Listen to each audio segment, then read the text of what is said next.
하나님 말씀은 신약성경 누가복음 11장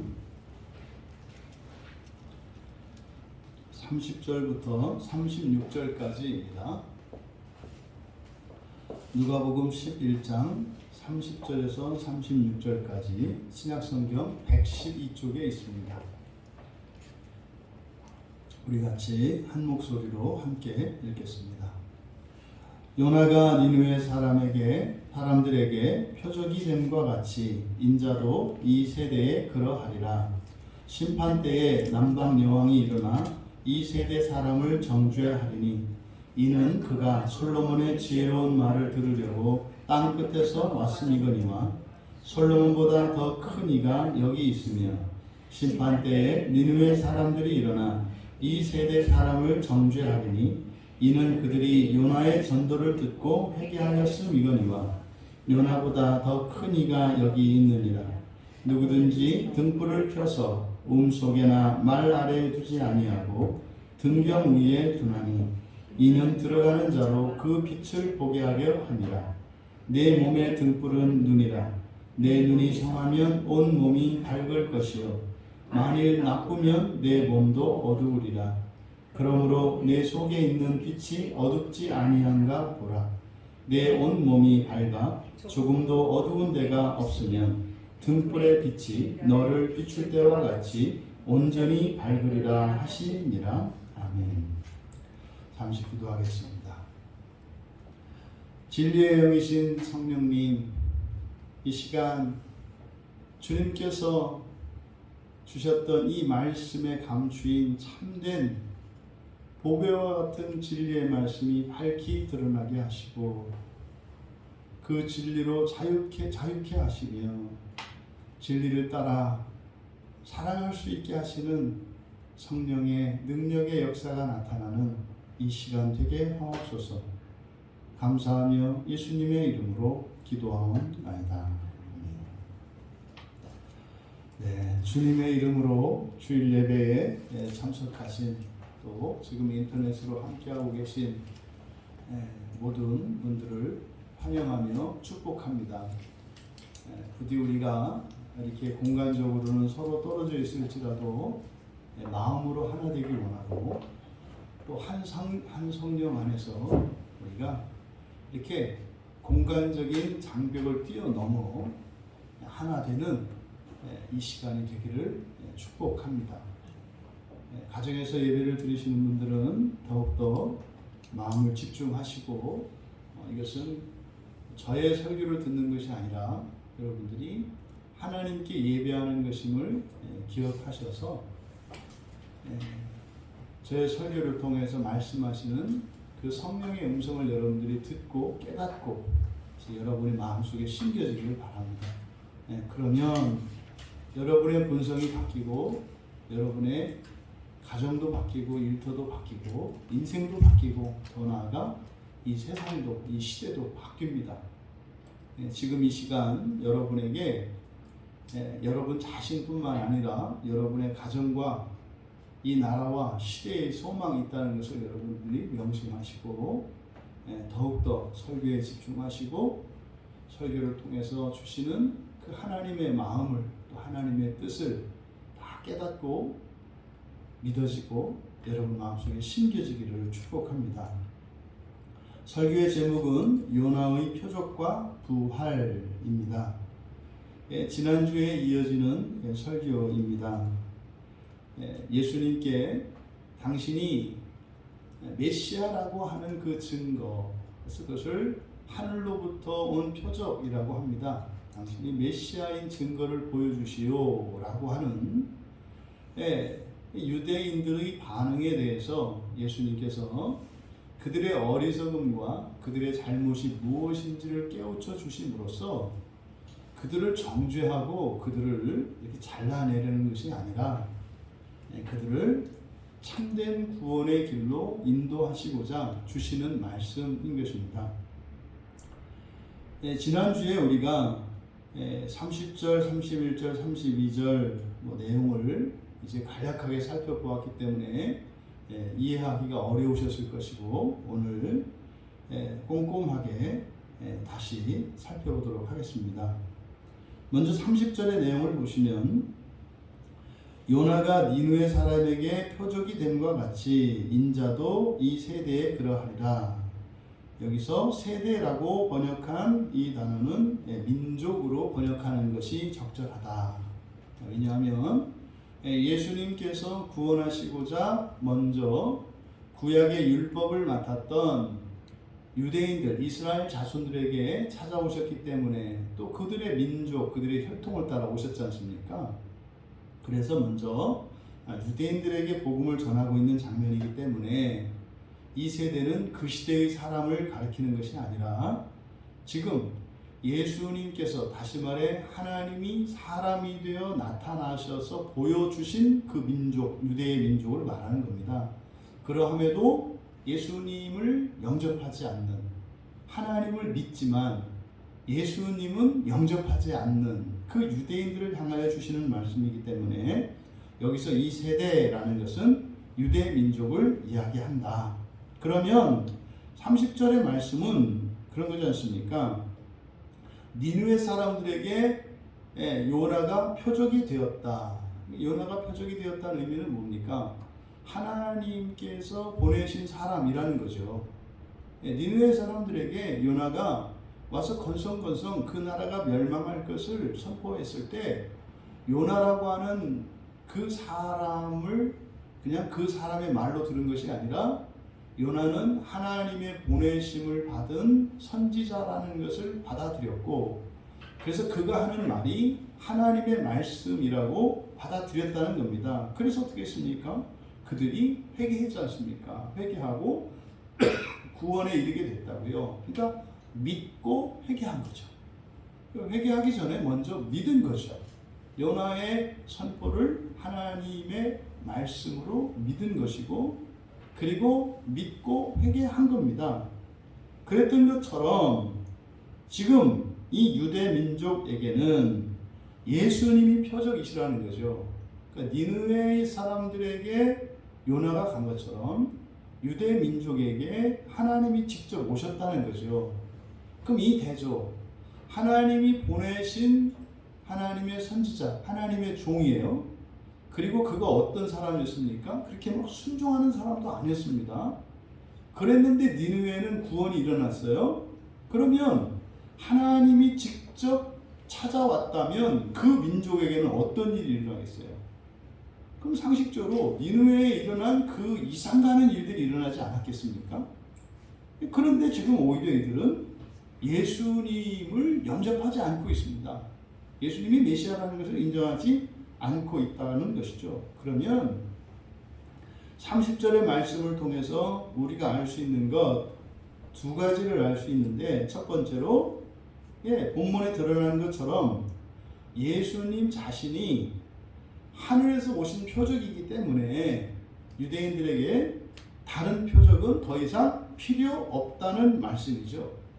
사실상 예수님이 사람으로 오셨을 때 누가복음 2장 34절에 보면 예루살렘 성전에서 예수님을 기다리고 예수님의 출생을 기다리고 있던 선지자 둘이 있어요. 안나라는 사람과 시몬이라는 사람인데, 이들의 사명은 그 예루살렘 성전을 떠나지 않고 기다렸다가 바로 아기 예수가 올 때 그것을 증거하는 사명입니다. 그때 시몬이 바로 예수님, 아기 예수를 보고 이제 그 예수님이 이 땅에 오신 목적을 말씀하는데, 그 중에 하나가 뭐냐면 비방받는 표적이 될 것이라고 해요. 그러니까 이미 시몬을 통해서 예수님이 누구다? 표적이다. 바로 그 표적이다라고 하는 예언이 선포가 됐어요. 그런데 비방받는 표적이라고 했습니다. 표적은 표적인데 이렇게 영접하고 인정되지 않는, 오히려 비방받는 표적이 될 것이라고 예언을 했고, 그 예언이 지금 이루어지고 있는 거죠. 그리고 될 것이다 라고 하는 미래 시제, 이 민족에게 사람의 아들이 표적이 될 것이다. 근데 30절 앞에는 왜냐하면이라고 하는 접속사가 붙어 있다고 했습니다. 그것은 바로 앞에 29절에 대한 내용인 거죠. 더 이상 보일 표적이 없다. 왜냐하면 내가 너희들의 표적이기 때문이다. 이런 내용이지 않습니까? 그런데 표적이다가 아니라 표적이 될 것이다. 미래형으로 쓰고 있어요. 그러니까 이 말씀을 통해서 지금 이들이 예수님을 인정하지 않지만 앞으로 어떻게 될 것이다? 인정하게 될 것이다. 유튜브에 우리 설교가 올라가니까 어떤 분이 댓글을 달았더라고요. 거기에 그 바리새인들이 바리새인에게 어떻게 영생이 있다고 이야기를 합니까? 그 얘기 뭐냐면 그러면서 선명하게 설교하시는 분이 선명하게 말씀을 전해야지 그렇게 두리뭉실하게 하면 어떻게 합니까? 이렇게 얘기를 하더라고요. 여러분, 제가 바리새인 자체가 성경에 나와 있는 바리새인이 그대로 영생을 얻는다는 것이 아니라 그런 거죠. 바리새인, 예수님께 야단을 맞는 바리새인들은 영생이 있습니까? 없습니까? 있어요. 있다고요. 그런데요, 영생이 있느냐 없느냐는 오직 믿음으로 이루어지는 것이고 중요한 초점이 뭐라 그랬습니까? 지옥을 거쳐서 영생에 이르게 되는가? 지옥을 거쳐서 부활하게 되는가? 지옥을 거치지 않고 부활하게 되는 거다 이 말이죠. 그런데 지금 일반적으로 사람들이 그냥 구원받으면 지옥에 가지 않는 것으로 생각을 해요. 그러니까 바리새인에게 영생이 있습니다 라고 하는 것은 지옥 가지 않는다는 의미가 아니에요. 지옥에 갈 수 있어요. 안 갈 수도 있고요. 그러니까 예수님께서 복음서에서 계속 바리새인들을 나무라시는 것은 뭡니까? 지옥을 거치지 않고 그 온전한 부활에 참여하도록 예수님께서 끊임없이 가르치시는 거죠. 바꿔 말하면 지금 그리스도인들이 지옥에 가지 않는다고 생각하는 사람들이 있어요. 근데 여러분, 그리스도인도 지옥에 갑니다. 지금처럼 이렇게 신앙생활을 한다면 지옥에 갑니다. 그런데 문제는 지옥에 간다는 그것이 영원한 지옥에 가는 것으로 이해를 해요, 사람들이. 그 지옥이 나뉘어 있단 말이에요. 영원한 지옥, 불신자들이 가는 영원한 지옥이 있고, 신자들은 영원한 지옥에 영원히 있는 것이 아니라 지옥은 지옥입니다. 그런데 영원히 거기에 던져지는 자들이 있고 정화의 과정으로 지옥에 들어가는 자들이 있어요. 그럼 그리스도인들도 바리새인도 지옥에 들어가죠. 지옥에 들어가지 않는다는 이야기가 아닙니다. 들어갑니다. 들어가는데 어떻다는 겁니까? 버림받지 않는다는 얘기를 하는 거예요. 바리새인이 버림받지 않는다는 것은요, 어떤 그리스도인도 버림받지 않는다는 얘기예요, 여러분. 바리새인 얘기하는 게 아니라 그리스도인을 얘기하는 거예요. 보통 지금 교회에서 잘못 가르치고 있는 게 뭡니까? 온전한 버림받지 않는 신자가 있고 버림받는 신자가 있다고 생각을 해요, 교회 안에. 이게 얼마나 마귀적인 생각인지 몰라요. 버림받지 않는 참된 신자라고 하는 그 기준이 뭡니까? 겉으로 드러나는 행위들 아니에요. 목사 말 잘 듣고 교회에 이런 모임이나 예배나 이런 데 빠지지 않고 이런 생활에 외적으로 드러나는 것에 별 흠이 없는 사람들은 버림받지 않고 택함받은 사람이라고 생각을 하고, 뭐 가끔 술이라도 한잔 먹고 말이죠, 실수하고 죄짓고 이런 사람들은 버림받은 사람이라고 생각을 해요. 그게 어떻게 예수를 믿는 믿음으로 말미암는 은혜로 말미암는 구원입니까? 행위 구원이지. 그것이 바리새인적 사고예요. 그런데요, 그런 사람도 영생은 얻어요. 예수를 믿으면 그 사람이 인격이 어떠하든지 그런 사람의 행실이 어떠하든지 예수를 믿으면 구원에는 변함이 없어요. 영생을 얻어요. 그런데 우리가 마음을 쏟아야 하는 것은 뭐라고요? 언제 어떻게 그 영생을 얻느냐가 중요하다 이 말이에요. 우리가 열심히 온 힘을 다해서 내가 원하는 대로가 아니라 하나님의 말씀대로 예수님을 따라서 그렇게 살아가려고 하고 생각하려고 하고 그렇게 의지적으로 하나님의 은혜를 구하며 살아가야 될 이유가 뭡니까? 그 시기를 앞당기는 거예요. 부활에 참여하는 시기를 앞당기는 거라고요.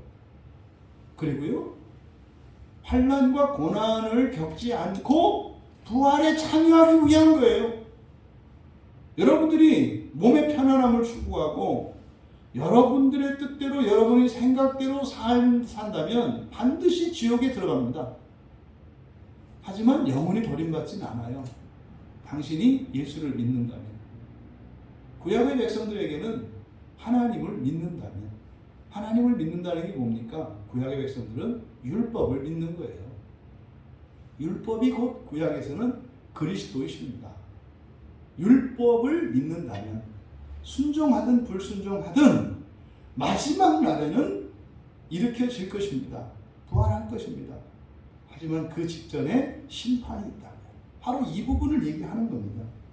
그러면 지금 이 유대인들이 그렇게 될 것이다. 예수님을 표적으로 삼을 것이다. 라고 말씀하신 것은 뭡니까? 첫째, 지금은 이들이 예수님을 의심하고 영접하지 않지만 반드시 미래에 어떻게 한다? 될 것이다. 이게 지금 말씀드린 내용이에요.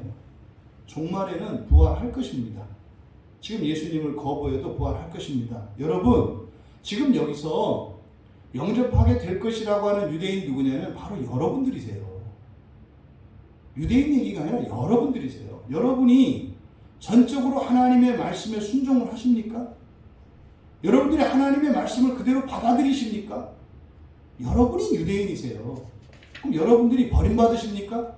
여러분들은 버림 안 받는다고 생각하죠. 그런데 왜 유대인들은 버림받는다고 생각하세요? 이유 배반적이잖아요. 여러분들도 같이 그들과 같이 버림을 받든지 아니면 여러분과 같이 그들도 꼭 하나님의 구원에 참여해야 될 거 아니에요. 그런데 어떤 생각을 해요? 그리스도인은 불순종을 해도 괜찮고 유대인은 조금이라도 불순종하면 안 된다라는 말도 안 되는 생각을 해요. 여러분, 그 인터넷으로 댓글을 올렸던 분이 이 설교를 들으셨으면 좋겠어요. 만약에 당신이 생각한 것처럼 유대인들이 영원한 저주 가운데 영원히 떨어졌다면 당신도 위태롭습니다. 당신이 그 사람 그들보다 나은 게 뭡니까? 크게 착각하는 거죠. 그러니까 자기 몸에 칼을 꼽는 얘기를 그것인지 모르고 다른 사람을 죽여요. 여러분, 지금 예수님께서도 그렇게 될 것이다. 이 민족이 그렇게 표적으로 믿을 것이다. 삼을 것이다. 그건요, 반드시 그렇게 됩니다. 이거는 되는 거예요. 되는 겁니다. 또 그러면 이 말씀을 통해서 지금 예수님께서 말씀하시고자 하는 바는 뭡니까? 지금이든 내일이든 1년 뒤든 10년 뒤든 1000년 뒤든 그렇게 될 것입니다. 그런데요, 언제 그렇게 하냐에 따라서 완전히 다른 결과를 맞이하게 될 것이라는 사실을 말씀하고 있어요. 여러분들이 살아생전에 예수님을 그리스도로 영접하고 그뿐입니까? 그리스도 신앙에서 이제는 하나님 신앙이죠. 예수님이 이제 메시아 정도가 아니라 하나님이시라는 것을 여러분이 믿고 영접을 할 때 바로 우리가 첫째 부활에 참여할 것이냐 아니면 둘째, 셋째, 넷째, 1000만번째 부활에 참여할 것이냐를 결정을 합니다. 그러니까 지금 미래형으로 나타난 이 말씀을 통해서 당시의 유대인들이 예수님을 메시아로 영접할 것인가 거부할 것인가에 따라서 완전히 다른 결과를 맞이하게 될 것임을 바로 가르쳐 주시려는 건데, 이것을 설명하기 위해서 남방 여왕과 니느웨의 경우를 대조적으로 설명하고 있어요. 예수님을 믿어요. 지금 그리스도인들이 교회 다니는 사람들은 최소한 예수를 믿는다고 생각해요. 믿는 거 맞아요. 자기가 믿는다고 말로 하면, 입술로 고백하면 믿는 겁니다. 그 사람의 마음의 중심이 어떻든, 그 사람의 일상생활이 어떻든, 뭐 일주일 내내 그냥 술독에 빠져 살고, 이런 주색잡기에 빠져 살고, 온갖 세상의 욕심과 탐욕으로 살고, 자기 마음대로 살아갈지라 하더라도 자기 입술로 믿는다고 고백하면 믿는 거예요. 그 사람은 종말에 부활할 것입니다. 근데 그게 끝이 아니라니까요. 그 중간에 중간기가 있다고 해요. 중간기가. 이것을 오늘날 지금 그리스도인들이 모르고 있고, 사실 그것을 전한 게 우리 광야교회 사명이에요. 믿음을 의심하지 마세요. 그냥 여러분이 믿는다고 생각하십니까? 자기 확신이든 뭐든 그냥 말로 믿는다고 했으면 하나님은 믿음으로 인정을 하세요. 중요한 것은 그게 아니라 지옥이라니까요. 그걸 여러분들이 인격적으로 정말 지옥에 들어가기 싫고, 단지 지옥에 들어가기 싫은 것이 아니라 죽음과 함께 그 영광의 나라에 여러분들이 들어가기를 원하고, 존재론적으로 여러분이 더 이상한 사람이 아니라 하나님의 아들로 살기를 원한다면 여러분 그 결과가 다르다고요. 어마어마하게 다르다고요. 이것을 설명하기 위해 요나에 대한 말씀을 하셨는데 갑자기 남방여왕에 대한 얘기가 나온 거예요.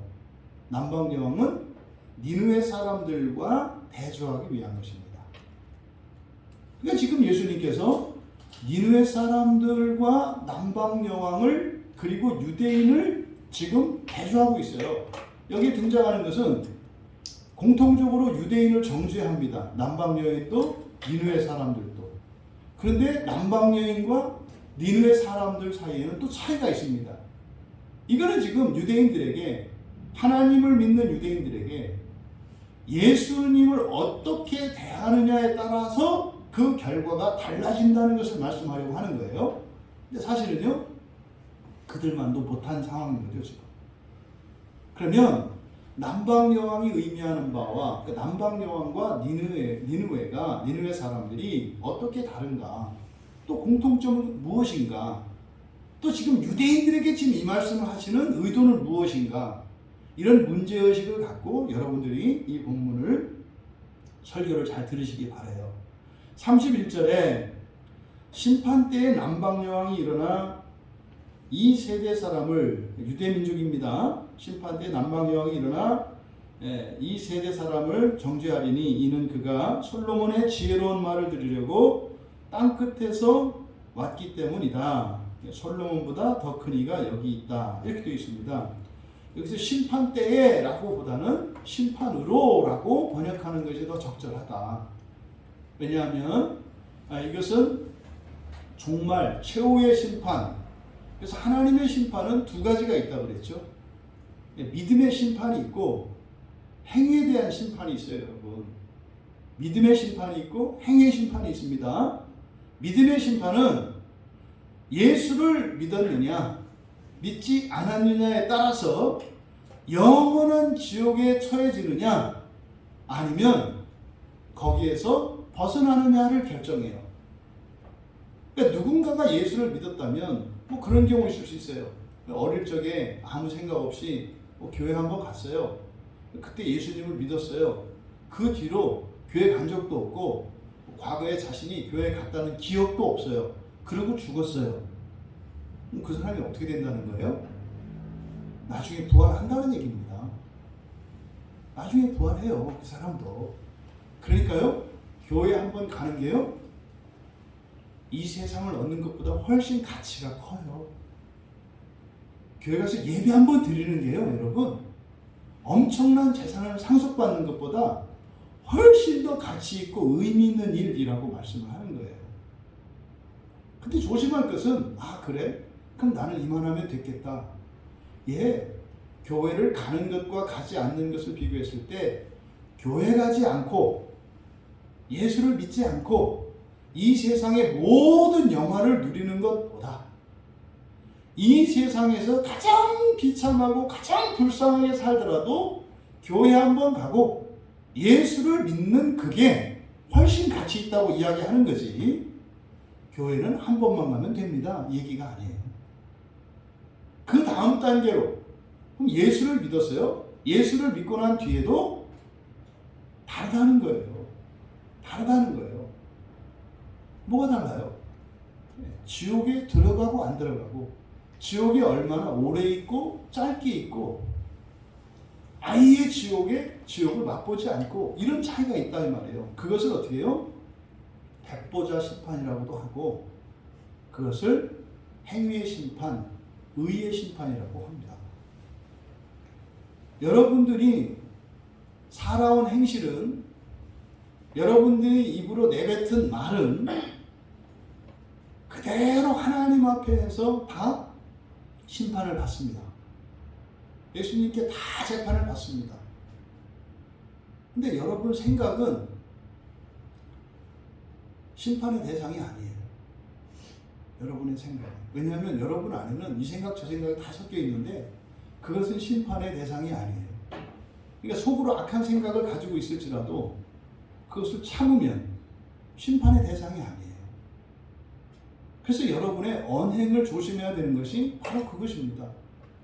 여러분의 말과 여러분의 표정과 여러분의 태도와 여러분의 행위와 여러분이 한 모든 일들은 심판의 대상이에요. 그것은 그리스도인이라고 해서 하나님께서 뭐 이렇게 편파적으로 하시거나 그것을 봐주거나 이런 건 없습니다. 그러면 유대인이나 그리스도인이나 자기가 살았던 인생에 대하여 받는 이 심판, 이 행위의 심판은 똑같은 거예요. 모든 사람들이. 목사인 저는, 목사니까 좀 봐주시나요? 천만에요. 오히려 기준 잣대가 더 높아집니다. 그래서 예수님이 교사되지 말라는 거예요. 가르치는 자가 되면 잣대가 더 높아집니다. 그러면 저나 여러분들이나 여러분 평생에 살면서 했었던 일들과 있었던 일로 인해 심판을 받을 거예요. 여기서 여러분이 덜컥할 필요가 없어요.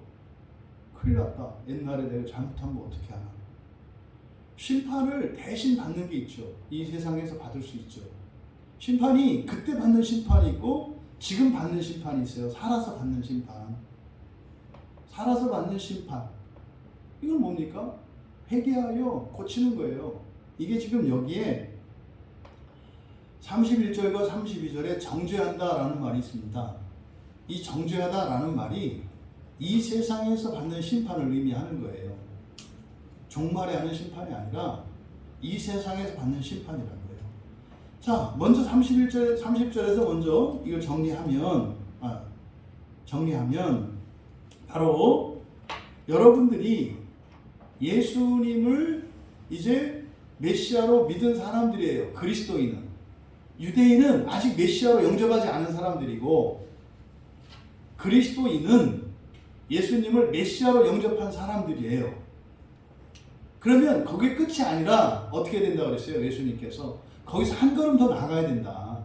메시아 신앙에서 이제는 어떤 신앙으로? 하나님 신앙으로 나가야 된다 그랬잖아요. 그것을 구약의 유대인들이 예수님을 메시아로 영접하느냐 안 하느냐에 따라서 달라질 것이고, 근데요 전제는 있습니다. 종말론적으로 구원이라고 하는 전제 하에서 그것이 있기 전까지 지옥에 들어갈 거냐 말 거냐에 대한 그 차이점이 있다고 말씀을 드린 거예요. 그러면 그리스도인도 마찬가지입니다. 여러분들이 예수님을 메시아라고 믿은 거예요. 그게 그리스도인이라는 의미가 그런 뜻이라고요.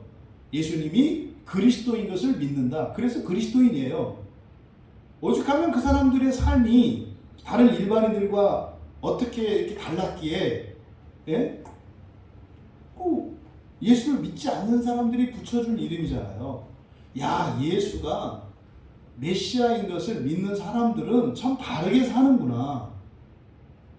그래서 붙여진 이름이 그리스도인이다 이 말이에요. 근데 지금 예수님께서 여기서 말씀하시는 것은 무엇입니까? 거기서 한 단계 더 나아야 한다는 거예요.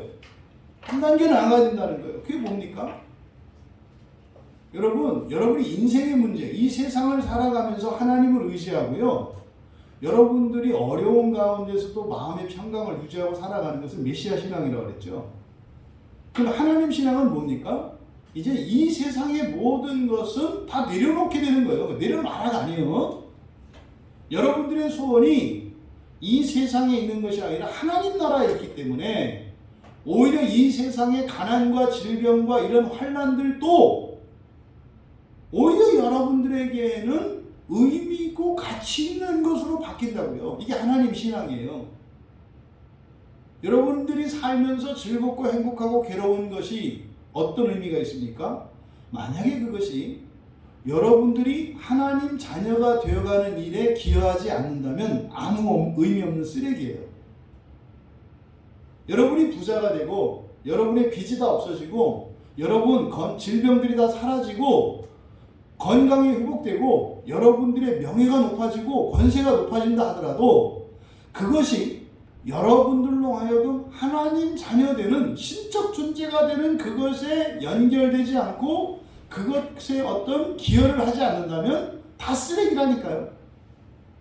만약에 여러분이 부자로 살면서 하나님 자녀 되는 것에 관심을 끌어버린다면 저는 적극적으로 여러분들이 가난하게 살며 하나님 자녀 되기 위하여 사는 인생이 되기를 축복합니다. 그게 훨씬 축복이에요. 지금 이 이야기를 하려고 하는 겁니다. 그러면 남방 여왕과 니느웨 사람들의 차이가 무엇인가? 이걸 이제 우리가 살펴볼 건데 31절에 보면 이 남방 여왕이 일어나 그랬어요. 여기서 일어난다. 32절에도 보면 뒤에서 이제 살펴보겠습니다만 우리말 성경에는 똑같이 니느웨 사람들이 일어나 똑같이 일어난다고 번역을 해놨어요. 이게 이제 이런 것들이 아주 치명적인 오류입니다. 남방 여왕과 니느웨 사람들을 대조하기 위해서 사용하는 중심 단어가 일어나다라는 단어예요. 이게 달라요. 이걸 이렇게 해놨으니 남방 여왕이나 니느웨 사람들이나 다를 게 뭐예요? 똑같잖아요. 똑같이 일어나서 이렇게 될 거다. 근데 이때 심판 때라기보다는 심판으로 해야 되는 것은 여기에 등장하는 지금 예수님께서 말씀하시는 목적이 뭐냐면 심판 죽고 나서 심판이 있을 것이고 그 심판 일어나는 것의 목적이 뭐라는 거예요? 심판이라는 겁니다. 심판 일어나는 목적이 심판이라는 거예요. 그래서 때에 라고 번역이 되어 있지만 이것을 의로라고 번역하는 것이 더 본문의 뜻을 드러낸다. 그래서 심판으로 직역하면 31절을 직역하면 그렇게 됩니다. 심판으로 남방 여왕이 이 민족의 사람들과 함께 일으켜지게 될 것이다. 일어나 능동으로 우리말 성경에 번역되어 있습니다만 이게 수동태입니다. 일으켜질 것이다. 왜요? 주님께서 일으켜 세우시는 거죠. 왜요? 심판 받으려고요. 그래서 심판으로 남방 여왕이 이 민족의 사람들과 함께 일으켜지게 될 것이다. 그리고 그녀가 그들을 정죄할 것이다. 왜냐하면 그녀가 땅끝으로부터 솔로몬의 지혜를 듣기 위해 왔기 때문이다. 보라, 여기에 솔로몬의 지혜보다 더 많은 지혜가 있다. 이제 끝에 부분을 왜 이렇게 이제 번역을 했냐면 지금 우리말 성경에서는 더 큰이라고 번역한 단어 있지 않습니까? 이게 플레이온이라는 말인데 플레이온은 크기를 말하는 게 아니라 양을 나타내는 말이에요. 양. 더 많은 이라는 뜻이거든요. 더 많은. 그러니까 이 플레이온을 쓴 것은 솔로몬과 예수님을 비교하는 게 아니라는 것을 가르쳐주기 위한 거예요. 여기서 여러분 솔로몬과 예수님을 비교하면 안 됩니다. 비교 대상이 안 되죠. 어떻게 솔로몬하고 예수님을 비교합니까? 단지 무엇이에요? 지혜죠. 지혜. 남방여왕이 온 목적이 솔로몬의 지혜를 듣기 온 것이기 때문에 바로 더 많은 지혜. 그래서 솔로몬의 지혜와 예수님의 지혜를 지금 비교하는 겁니다.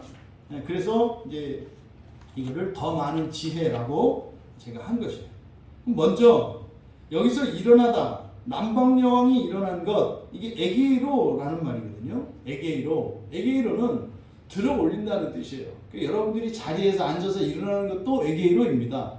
예? 여러분들이 또 물건을 들어 올리는 것도 에게이로를 쓸 수가 있어요. 여러분들이 일어나면 능동태겠고 물건이 있으면 수동태겠죠. 제가 이 컵을 들어 올렸잖아요. 컵이 들려 올려졌다. 에게이로라는 말을 쓸 수 있어요. 또 어떤 문제나 사건이 일어나는 것도 에게이로입니다. 지금 온 나라가 뭐 코로나로 또 지금 지금 부동산 투기 때문에 난리잖아요. 어떤 사건이 일어났죠. 이것도 에게이로입니다. 그래서 이 에게이로라고 하는 말은 어디에서 또 무엇으로부터 일어난다는 뜻이에요. 그런데 지금 여기에서 의미하고자 하는 말은 뭐냐면 죽음과 관계되어 있죠. 죽음과 관계되어 있어요. 그러니까 죽었다 살아나는 것을 의미하는데 이 에게이로가 의미하는 것은요, 죽었던 자의 육체가 다시 살아나는 것을 나타내요. 이 에게이로는. 그러니까 마태복음 27장 52절에 보면 예수님께서 살아나셨을 때 그때 어떤 일이 있었다고요? 많은 무덤들이 열리고 많은 사람들이 살아나는 사건이 있었어요. 이게 지금 교회 안에서도 교인들도 잘 이게 잊고 있는 사실인데, 예수님만 무덤에서 살아나신 게 아니에요. 그때 엄청난 일이 있었다니까요. 이 집 저 집에서 내 남편, 우리 아버지, 우리 아들, 내 오빠, 내 동생이요, 죽어서 다 장사 지내고 무덤에 들어갔던 사람들이요, 그 수위를 잊고 예루살렘으로 돌아왔다니까요. 예수님만 살아나신 게 아니에요. 그러니까 대부분 지금 교회에서도 사람들이 그 부활 얘기를 할 때 예수님에게만 초점이 맞춰져 있는데, 저는 그 영화를 좀 이렇게 누가 좀 만들 때 꼭 그거 좀 넣어줬으면 좋겠어요. 예수님만 살아나시고 그 열린 무덤에만 초점을 맞추는데, 사실 성경은요, 예수님이 살아나신 것에 대해서 그 증거로 당시에 죽었던 많은 사람들이 살아났어요. 여기서 우리가 알 수 있는 게 뭡니까? 예수님에게 일어나는 사건은 단지 예수님을 이렇게 증거하기 위한 게 아니라 누구를 위한 것이라는 것을 알려주시려고 하는 거예요. 우리예요. 여러분이 승천한다니까요. 예수님만 그 무덤에서 나오신 게 아니라 여러분들이 무덤에 나올 거라니까요. 그러니까 무덤을 어떻게 하는 게 좋아요? 아는 사람들끼리 같이 있는 게 좋아요. 제일 좋은 건 우리 교인들이 같은 곳에 이렇게 무덤 있는 거, 여기 일어났을 때 서먹서먹하지 않지. 예? 공동묘지 이런 데 있으면은 뭡니까? 스며 이게 오만 사람들이 있을 텐데 거기서 얼마나 서먹서먹하겠어요. 특히 또 좀 내성적인 이런 분들은 어떻겠어? 예? 그때는 지금과 다르지 않아요. 죽기 전과 다르지 않아요. 처음 몸이 일으켜졌을 때는요, 다르지 않아요. 그래서요, 알아봐요. 그때는 부활하기 전이잖아요. 몸이 살아나는 게 부활이 아니에요. 먼저 몸이 살아나요. 그거는 신자나 불신자나 일단 몸이 살아나요. 근데 부활이 아니에요. 그때는 흔히 말해서 잘 잤다와 같아요. 예? 죽기 직전까지 자신의 인생에 대한 기억이 있죠. 다 있어요, 다.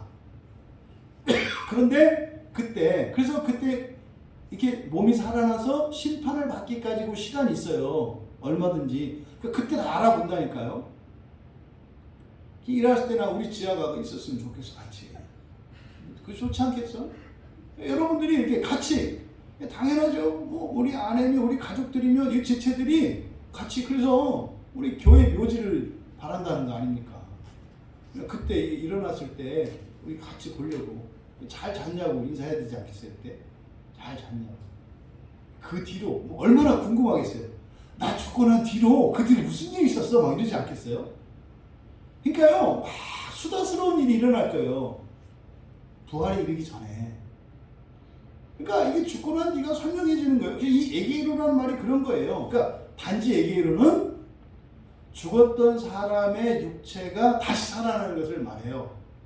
그러니까 성경에도 죽었다 살아나는 사람들이 있잖아요. 그렇죠? 나사로도 죽었다 살아났죠. 또 회당장 야이로의 딸도 죽었다 살아났죠.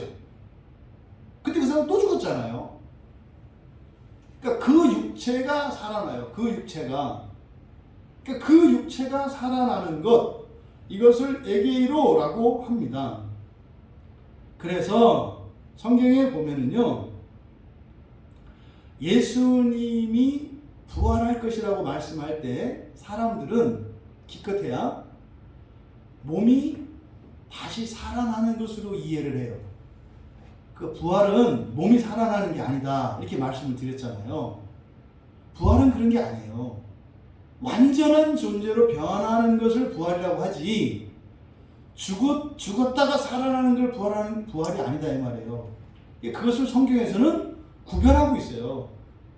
그러니까 죽은 사람이 부활할 때는 어떻게 돼요? 일단 몸이 살아나고 그 다음에 부활하는 거예요.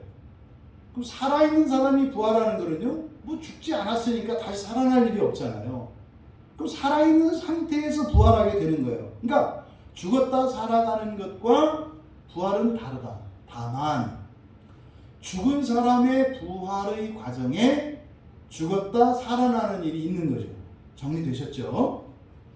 그래서 마태복음 27장 63절과 64절에 보면 이 바리새인과 대제사장들이 빌라도에게 이제 말을 할 때 예수가 부활한다는 것은 거짓 소문이다, 거짓이다, 이렇게 얘기를 한다고요. 그때 부활의 개념을 모르기 때문에 그들이 사용하는 말이 이 에게이로예요. 그러니까 뭐예요? 예수가 죽었다 살아난다고 하는데, 그래서 어떻게 해라? 무덤을 지키라는 거거든요. 훔쳐갈지도 모르니까 시체 갖다 감춰놓고 시체가 없어졌으니까 죽은 몸이 살아났다고 거짓말 할 것이다, 뭐 이렇게 얘기를 하는 거거든요. 그러니까 영적 세계를 믿는 바리새인조차도 부활에 대한 의미를 이해하고 있지 못해요. 이건 오늘날 그리스도인도 마찬가지입니다. 그리스도인들도 부활이 죽었다 살아나는 건 줄 알아요. 그럼 마치 뭡니까? 구원이 병이 고쳐지는 것만 구원인 줄 알아요. 가난했던 사람이 부자가 되는 것만 구원인 줄 알아요. 여러분, 이 세상에서 일어나는 이런 변화는 장차 일어날 완전한 부활에 대한 표적이에요, 이게. 그래서 이 남방여왕은 에게이로라는 말을 사용하고 있다. 그러니까요, 남방여왕도 죽었잖아요. 근데 살아나요, 안 살아나요? 살아나요. 모두 살아나요. 모두. 몸은 다 살아나요. 그때는 어떻다? 그 몸이 살아나는 거기 때문에 그 몸이 가지고 있던 정신과 이것들은 다 기억을 해요. 그러니까 알아보는 날이 있어요, 분명히. 그때는. 그건 언제까지? 부활 전까지. 부활 전까지. 이렇게 남방여왕의 몸이 살아나서 정죄할, 근데 살아나는데 어떻게 살아난다? 유대인들과 함께예요. 이 민족의 사람들과 함께 일으켜질 것이다. 그러니까 유대인들이 죽었다 살아나요, 안 살아나요? 살아난다고요. 남방여왕도 살아나고 유대인도 살아난다는 얘기예요. 그리고 그녀가 그들을 정죄할 것이다 그랬는데, 이때 정죄하다가 카타크리네이라는 말입니다. 카타크리네이. 이게 심판하다라고 하는 크리네이라는 말 앞에, 크리노 앞에 카타라는 말을 붙인 거예요. 그러니까 카타크리노와 크리노가 달라요, 성경에서. 원래 심판한다, 그러니까 심판한다는 말은 크리노라는 말이에요. 그런데 여기서 정죄한다, 할 것이다 할 때 여기는 카타라는 말을 붙여서 카타크리네이, 정죄할 것이다, 이렇게 말했거든요. 그러면 카타크리네이가 의미하는 것은 뭐냐? 세상 법정에서의 판결을 카타크리노라고 해요. 그러니까 세상 법정에서 판결하는 거. 지금 우리나라도 이렇게 법원이 있잖아요. 법원에서 판결을 내리잖아요. 이거를 뭐라고 한다고요? 카타크리노라고 한다 이 말이에요. 카타크리노. 그러니까 이 카타크리노는 이 세상의 법정에서 일어나는 재판, 판결이고 또 하나님께서 이 세상 안에서 내리시는 심판이 카타크리노예요. 그러니까 베드로후서 2장 6절에 보면 소돔과 고모라의 심판에 대해도 이 단어를 사용해요. 소돔과 고모라는 이 세상에 있는 나라죠. 그러니까 이 세상에 속한 것을 이 세상에서 심판하는 것을 카타크리노라고 한다. 그런데 종말의 심판에는 이 단어가 사용되지 않아요. 종말의 심판에는 카타가 없는 크리노라는 말만 사용합니다. 크리노. 그러니까 지금 남방여왕이 정죄한다는 것은 많은 사람들이 오해하고 있는 것처럼 마치 제자들이 예수님의 사도들이 12보좌에 앉아 예수님과 함께 이스라엘 12지파를 심판하는 것과 똑같이 생각을 해요. 근데 사도들이 심판하는 것은 그냥 크리노입니다. 근데 남방여왕이 심판하는 것은 카타크리노예요. 다르다 이 말이에요. 그러면 여러분들이 이 카타크리노와 관련해서 잘 알아야 되는 말씀이 하나 있는데 마가복음 16장 16절에 보면 믿고 세례를 받는 사람은 구원을 얻을 것이요. 믿고 세례를 받는 사람은 구원을 얻을 것이요. 믿지 않는 사람은 정죄를 받으리라 이렇게 돼 있어요. 그러니까 이걸 가지고 그러니까 굉장히 거칠게 그러는 거죠. 네. 믿어야 구원받고 믿고 세례를 받아야 구원받고 믿지 않으면 구원받지 못한다 이렇게 얘기를 해요. 왜? 뒤에 정죄받는다 그랬으니까. 이거는 굉장히 확대된 해석이죠.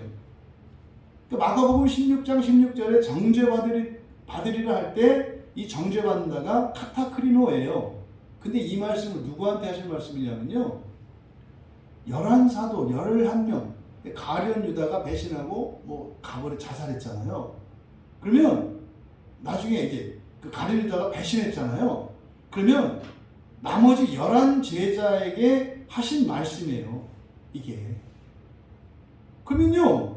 아니 사도들에게 너희들 중에 믿지 않아서 정죄받는 자도 있을 거야 이랬다니까요.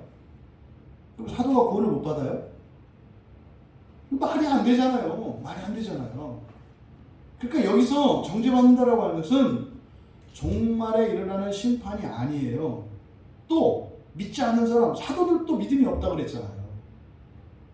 너희들 중에 믿음이 없다고 얘기했다고요. 그럼 여기서 말하는 믿음이 없다는 것은 무슨 의미일까?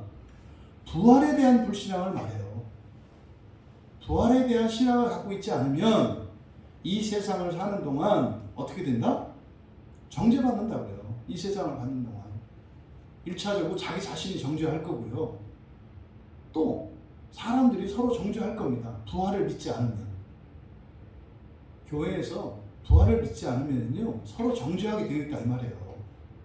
부활을 믿지 않으면. 그러면 크리노, 카타크리노는 이 세상 법정의 판결, 또 이 세상 내에서 일어나는 하나님의 심판, 이것을 의미한다고 그랬어요. 그러면 카타가 없는 크리노는 종말의 심판에 사용되는 말이에요. 이게 이제 마태복음 19장 28절에서 사도들에게 너희들도 세상을 심판할 것이다. 그때 심판할 것이다 라고 하는 것이 이 크리노예요. 크리노. 이거는 부활하여서 하는 심판이죠. 또 요한복음 3장 17절에서부터 19절까지 보면 심판과 정죄에 대한 말이 쭉 나와요. 제가 읽어드리면 하나님이 그 아들을 세상에 보내신 것은 세상을 심판하려 하심이 아니요 그로 말미암아 세상이 구원을 받게 하려 하심이라. 그를 믿는 자는 심판을 받지 아니하는 것이요 믿지 아니하는 자는 하나님의 독생자의 이름을 믿지 아니하므로 벌써 심판을 받은 것이니라. 그 정죄는 이것이니 곧 빛이 세상에 왔을 때 사람들이 자기 행위가 악함으로 빛보다 어둠을 더 사랑하는 것이라. 지금 여기에 심판하다, 정죄하다 여기에 사용된 말이 크리노예요. 그러니까 요한복음 3장에서 이야기하는 이 심판과 정죄는 언제의 심판과 정죄를 말해요? 종말의 심판과 정죄를 말해요. 종말의 심판. 그리고 이 요한계시록에 심판과 정죄, 심판하다, 정죄하다 라는 말이 이제 뭐 요한계시록 6장 10절, 11장 18절, 16장 5절 그 이외에도 쭉 나오는데 이 카타크리노라는 말은 일체 계시록에 쓰이지 않습니다. 크리노만 계시록에 사용이 됩니다. 그래서 요한계시록 20장은 바로 첫째 부활이 나오는 본문이잖아요. 거기서 심판이 다 크리노예요. 크리노.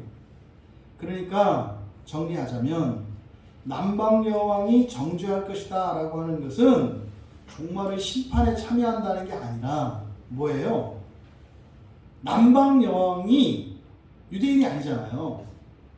그들이 유대인들의 어리석음과 잘못을 얘기할 거라는 거예요. 왜요? 그 이유. 남방여왕이 정죄하는 이유가 뭐라고 했어요? 솔로몬의 지혜를 들었기 때문이라고 말을 하거든요. 그러니까 정리하면 그런 거죠. 남방여왕이 솔로몬의 지혜를 들었어요. 네? 그래서 놀랬다고요. 그런데 유대인들을 보고 더 놀랬어요. 아니, 니네 왕이 솔로몬인데 그렇게 지혜로운 왕인데 너희들은 왜 이렇게 멍청해? 요 얘기를 하는 거예요. 남방여왕이 그들을 정죄했다, 유대인들을 정죄했다는 것은 깜짝 놀란 거예요. 야, 니네 왕은 이렇게 지혜로운데 너희들은 왜 이렇게 멍청해? 요 얘기를 한 거죠. 여러분, 하나님께서 솔로몬에게는요 지혜와 총명을 특별히 많이 주셨어요. 그걸 열왕기상 4장 29절에 솔로몬에게 지혜와 총명을 심히 많이 주셨다 그래요. 심히 많이 주셨다. 그러니까요, 뭐 세상에 있는 그 누구보다도 더 지혜로웠고, 그래서요 당시에 많은 사람들이 솔로몬에게 몰려들었어요. 왜요? 너무 지혜로워서. 너무 지혜로워서. 그 중에 한 여인이 스바 여왕이었던 거죠. 근데 스바 여왕을 여기서 얘기한 것은, 이 남방 여왕이라고 한 스바 여왕을 얘기한 것은 그 스바 여왕이 가장 큰 비용을 지불했기 때문이에요. 솔로몬에게. 스바 여왕이 가지고 온 예물이 가장 많았다고 하거든요. 뭐 어마어마할 정도입니다. 그런데 열왕기상 10장에 보면 그 스바 여왕이 와서 본 거는요, 다 세상의 화려함과 영광이었어요. 세상의 화려함과 영광이었어요. 거기서 참된 진리를 발견하지 못해요. 하나님, 여호와 하나님을 믿지 못해요. 그렇게 일체 언급이 안 돼요. 다만 뭐예요? 세상적인 지혜입니다. 세상적인 지혜. 이어서 예수님께서 보라, 여기 솔로몬보다 더 크신 주님이시다. 뭐 이거는 뭡니까? 보라, 그러니까 보라, 여기에 솔로몬의 지혜보다 더 많은 지혜가 있다. 그건 지금 대조하는 거죠. 지금 여기서 남방여왕의 초점이 아니라 사실은 솔로몬의 지혜와 예수님의 지혜를 갖고 얘기하는 거예요. 이제 구원이 아니라 그냥 지혜예요, 지혜. 그러면 솔로몬의 지혜로도 온 세상 사람들이 솔로몬에게 몰려들었어요. 그리고 나서 당신이 지혜롭다는 표적을 보여주시오, 이렇게 안 했단 말이에요. 오히려 예물을 들고 와서 지혜를 가르쳐 주십시오 했다 이 말이에요. 그런데 솔로몬보다 더 많은 지혜를 가지신 예수님 앞에 찾아온 유대인들의 태도가 어떠냐고요. 이걸 지금 비교하는 거예요. 야, 어떻게 사람들이 솔로몬의 지혜도 그렇게 사람들에게 유명해져서 막 예물을 들고 앞다투고 찾아와서 번호표 뽑아서 줄 서서 기다렸는데, 너희들은 와서 빈정거리고 당신이 얼마나 지혜로운지 증거를 보이시오라고 말하는 게 말이 되냐? 그러니까 그들의 지금 예수님께 표적을 구하는 이러한 태도가 얼마나 무모하고 무례하며 어리석은 것인가를 드러내시는 거죠. 그래서 여기서는 솔로몬과 예수님을 비교하면 안 된다. 그 이유가 뭐라고 했어요? 우리말 성경에 더 큰이라고 이것이 플레이온, 그래서 더 많은 이라는 뜻이기 때문에 더 많은 예수, 더 많은 이렇게 하면 안 되잖아요. 그래서 뭡니까? 지혜라고 얘기를 한 거예요. 그러니까 이것은 단순히 지혜만 가지고 비교한 거예요. 이런 거죠. 여러분, 예수 안 믿는 사람들이 예수 믿는 사람들을 보고 깜짝 놀라고 정죄하는 게 있어요. 뭔지 아세요? 성경을 한 번도 안 봤다고? 깜짝 놀래요. 예수 안 믿는 사람도 성경을 봐요. 예수 안 믿는 사람도 성경을 보고 놀라요. 예수 안 믿는 사람도 성경을 보고 지혜를 배워요. 과학자, 경영자, 학자, 이 사람들이 성경을 다 봐요. 그리고 거기서 지혜를 듣고 지혜를 배워요. 근데 그리스도인들은요? 성경 안 봐요. 성경에서 믿음은 고사하고 지혜도 얻지 않아요. 그래서 세상 사람들이 교인들 보고 그런다는 거예요. 어떻게 당신들은 예수님을 믿는다면서 어떻게 성경을 더 안 봐, 나보다? 그리고 어떻게 나보다 더 성경을 몰라? 이게 지금 남방여왕이 유대인을 정죄한다는 거예요. 솔로몬의 지혜를 듣고 완전히 무식하고 어리석은 유대인들을 향해서 솔로몬의 지혜를 배운 남방여왕이, 이게 뭡니까? 세상이에요. 세상. 남방여왕은 세상이 믿음은 고사하고 그 지혜도 배우지 못하는 유대인들을 정죄한다, 비난한다 이 말이에요. 비웃는다 이 말이에요. 이것처럼 오늘날 세상 사람들도 그리스도인들을 비웃고 정죄해요. 어떻게 예수를 믿는 당신이 나보다 성경을 더 몰라? 이게 지금 31절의 내용인 겁니다. 그럼 두 번째, 이제 32절에 니느웨 사람들에 대한 이야기예요. 심판으로, 여기도 마찬가지죠. 심판 때에 니느웨 사람들이 일어나 이 세대 사람을 정죄하리니, 여기 빠져 있는 겁니다. 중요한 게 뭐냐면 이 민족과 함께예요. 그냥 심판으로 니느웨 사람들이 이 민족과 함께 부활될 것이다. 부활될 것이다 해야 돼요. 이제는. 왜냐하면 그러니까 이것은 일어나는 건 일어나는 건데 부활되는 것은 남방여왕이 일어난 것과 니느웨 사람들이 일어나는 것을 차별하고 있어요. 여기에 부활될 것이다. 먼저 읽고 나서 설명을 할게요. 그리고 그들이 이 민족을 정죄할 것이다. 왜냐하면 그들이 요나의 선포 속으로 회개했기 때문이다. 보라, 요나의 선포보다 더 많은 선포가 여기 있다. 하나씩 설명을 하면 니느웨 사람들이 일어났다. 그래서 일어나다라고 하는 말은 아니스테미라는 말이에요. 아니스테미. 이게 부활, 이거의 명사형이 아나스타시스예요. 부활, 아나스타시스의 동사형이 아니스테미입니다. 그러니까 니느웨 사람들에게는 죽었다가 살아나는데 그것을 에게이로라고 하지 않고 아니스테미라고 했어요. 이게 뭡니까? 남방여왕과 니느웨 사람들을 차별화하는 거예요. 남방여왕은요, 구원받았다는 얘기가 아닙니다. 남방여왕은 버려진 것을 얘기하는 거예요. 남방여왕은. 근데 니느웨 사람들은요, 일어나서 부활에 참여하게 될 것을 말하고, 남방여왕은 죽었던 몸이 살아났지만 부활에 참여하지 못할 것이라고 하는 배조를 지금 여기서 말하고 있는 거예요. 그러면 여기서 일어나다라고 사용된 이 아니스테미, 이 말은 성경에 어디 사용되냐면 예수님이 병을 고쳐서 또 예수님이 살리신 사람들에게 사용이 돼요. 이 아니스테미라고 하는 말. 그러니까 예수님이 고친 것은 단지 병을 고친 사건이 아니라 무엇과 관계된다? 부활과 관계된다는 것을 얘기하는 거예요. 누가복음 4장 39절에 열병에 걸렸던 베드로 장로가 열병에 걸려 있었잖아요. 그때 예수님께서 고쳐주시거든요. 그때 베드로의 장로가 일어났다 할 때 바로 이 아니스테미를 사용을 합니다. 또 누가복음 6장 8절에 보면 손이 이렇게 오그라졌던 사람이 손이 펴지는 사건이 일어나요. 손이 오그라졌던 사람. 이 사람에게도 이 아니스테미가 사용이 됩니다. 앞서 말씀드린 것처럼 누가복음 8장 55절에 보면은 바로 야이로의 딸 죽었던 그 회당장 야이로의 그 죽었던 딸이 살아나죠. 그때도 바로 아니스테미라는 말을 사용합니다. 그러니까 예수님께서 병을 고치시고 또 죽었던 사람을 살리시고 하는 이것은 단지 그게 중요한 게 아니라 뭐예요? 죄를 사함받았다는 게 더 중요해요. 죄사함을 받았다는 거. 죄사함을 받았다는 건 뭡니까? 부활에 이르게 되었다는 걸 의미해요. 부활에 이르게 되었다. 그래서 이적적인 변화를 나타내는 게 이 아니스템이라는 말이에요.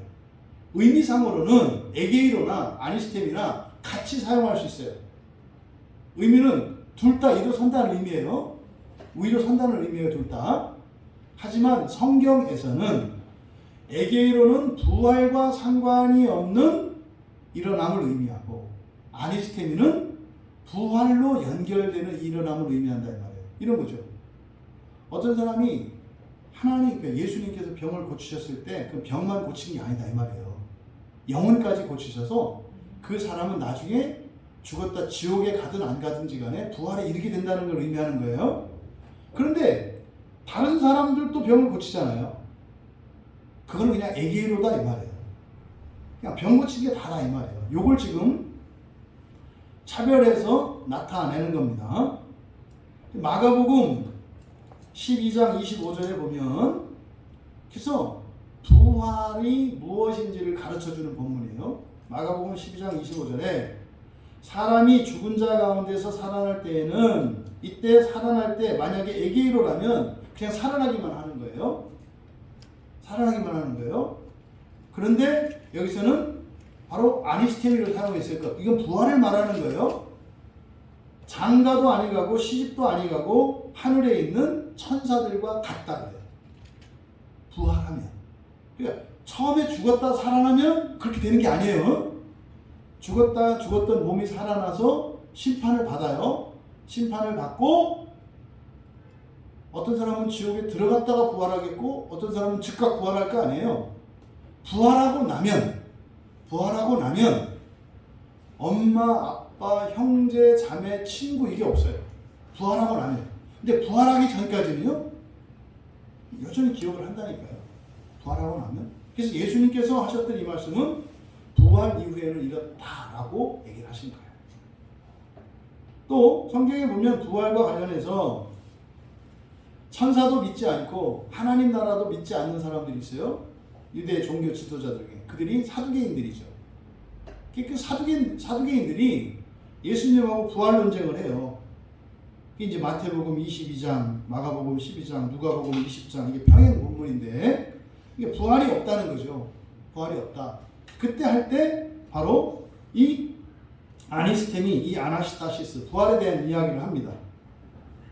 요한계시록 20장 5절에 첫째 부활, 우리의 소망, 여러분의 소망이고 나의 소망이고 우리 모두의 소망이고 우리가 반드시 이루어야 되는 그 첫째 부활. 요한계시록 20장 5절과 6절에 나오는 말씀이에요. 첫째 부활. 그리고 앞서 말씀드렸던 것처럼 시므온이 예수님에게 예수님의 일행, 마리아와 그 아버지에게 축복을 하고 그리고 예수님의 이 땅에 오신 목적에 대해서 얘기했잖아요. 앞에서 뭐라 그랬어요? 비방받는 표적이라고 그랬죠. 그러니까 비방받는 표적이 되어 오셨다 그래요. 또 하나가 뭐냐면 부활이에요. 부활을 위해서 오셨다 이렇게 얘기를 해요. 예수님. 그러니까 예수님 오시기 전에는 부활이 없어요. 그러니까 부활을 몰라요 사람들이. 근데 예수님이 이 땅에 오신 두 가지 목적. 바로 비방받는 표적과 그 다음에 부활이에요. 많은 이들이 넘어지고 일으켜질 것이라고 이렇게 있거든요. 유대인 중에 많은 이들이 넘어지고 그로 인해서 넘어지고 일어날 것이다 할 때 그때 일어나는 게 부활이에요. 부활. 그러니까 이스라엘에 우리가 이스라엘과 유대인의 그 구원의 관계에 대해서 우리가 로마서에서 쭉 살펴봤잖아요. 그런 것처럼 예수님으로 인해서 많은 유대인들이 넘어질 것이다. 그런데 부활하게 될 것이다. 이게 예수님 오신 목적이라 그래요. 다음에 그들이 정죄할 것이다. 이 민족을 정죄할 것이다. 같은 거죠. 여기도 카타크리노입니다. 카타크리노. 그러니까 이런 거죠. 니느웨는 이방인이죠. 그렇잖아요. 이방인이잖아요. 근데 그들이 요나의 하나님의 그 복음 선포를, 그러니까 회개의 선포를 믿었죠. 요나가 그들에게 전한 말은 그요. 40일이 지나면 니느웨가 파멸당할 것이다. 너희들에게 40일 기간이 있다. 40일 지나면 이 성이 무너질 거야. 요나가 선포한 메시지예요. 이건 사실 복음이죠. 왜요? 앞으로 무너질 것을 미리 안 거니까. 사전 정보 안 거 아니에요. 그러니까 이 복음이지. 그러니까 그걸 피할 수 있도록 기회를 준 거거든요. 요나가 전한 것이. 그때 니느웨 사람들이 그 말을 믿잖아요. 그 말을 믿고 어떻게 해요? 돌이키죠. 그 말을 믿고 돌이켜요. 그래서 그들이 회개했기 때문에 멸망당하지 않아요. 역사적으로. 그러니까 그때 멸망당할 뻔했던 니느웨 사람들이 요나의 선포를 듣고 하나님을 믿게 되었고 회개했어요. 이제 그 사람들이 이 다음에 또 일어날 거 아니에요. 근데 이 사람들은 그냥 일어난다고 하지 않고 부활한다고 얘기를 했어요. 그러니까 남방여왕은 다르다 이 말이에요. 그러면 이들이 유대인들한테 그런다는 거죠. 아니 우리는 그때 요나 그 한마디만 믿고도 하나님을, 요나의 말을 듣고 우리는 하나님을 믿고 회개했는데 어떻게 너희들이 그렇게 회개를 안 할 수가 있어? 그러니까 지금 니느웨 사람들의 정죄는 종말의 정죄가 아니라니까요. 이거 똑같이 어떻게 해요? 그때요.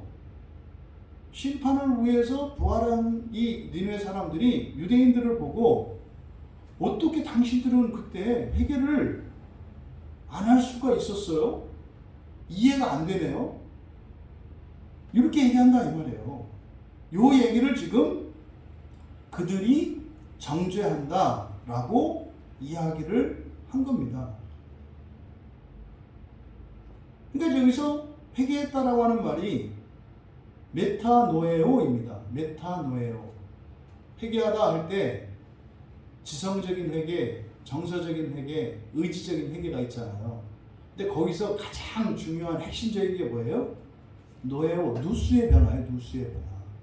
이 지성의 변화거든요. 누수의 변화. 그러니까 니느웨 사람들이 한 회개를 메타노에오라고 해요. 그러니까요. 이들의 정신, 이들의 사고, 이들의 가치의 대전환이 일어난 거예요. 그때 니느웨 사람들은. 우리가 예수를 믿고 이 메타노에오 회개를 하게 되면은요, 다 바꿔요. 최소한 어떻게 해요? 바꿔야 한다는 결단을 내리게 돼요. 먹던 술 끊어야 되겠다라고 결단한다니까요. 먹고 안 먹고 하고는 별개예요. 사치하고 방탕한 삶을 살던 사람이 어떻게 해요? 이렇게 하면 안 되겠다라고 하는 결단을 내린다니까요. 이게 메타노에오예요. 할까 말까가 고민할 게 아니에요, 여러분. 먼저 당연히 하는 것으로 여겼던 것을 이제는 절대로 하면 안 되는 것이라고 하는 새로운 판단이 생긴다고요.